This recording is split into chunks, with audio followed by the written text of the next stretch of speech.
জান্নাতি হুর, তারা কোনো দুনিয়ার নারী নয়, তারা ক্লান্ত হয় না, মানুষ তাদের ছুঁতে পারে না। কুরআন বলেছে তাদের চোখ হবে বড়, গভীর ও লাজুক, দৃষ্টি থাকবে শুধু তাদের সঙ্গীর দিকেই। তারা হবে পবিত্র, কোনো হিংসা, রাগ, কষ্ট বা ক্লান্তি নেই তাদের অন্তরে। তাদের রূপ হবে এমন যেন আলো দিয়ে গড়া, যেন মুক্তা আর রত্নের সংমিশ্রণ। হাদিসে এসেছে, যদি জান্নাতি হুর দুনিয়ার দিকে একবার তাকান, আকাশ জমিন আলোয় ভরে যাবে আর সুগন্ধে পৃথিবী ভরে উঠবে। তারা কথা বলবে এমন কণ্ঠে যেখানে কোনো কটুতা নেই, শুধু শান্তি আর ভালোবাসা। তারা চিরযৌবনা, চির নতুন, কখনো পুরনো নয়। আর সবচেয়ে বিস্ময়কর বিষয়, তারা সৃষ্টি হয়েছে শুধু জান্নাতবাসীর সম্মানের জন্য, ভালোবাসার জন্য, চিরস্থায়ী শান্তির জন্য।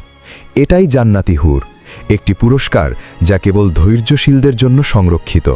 এরকম ইসলামিক ভিডিও আরও পেতে চ্যানেলটিকে এখনই সাবস্ক্রাইব করুন।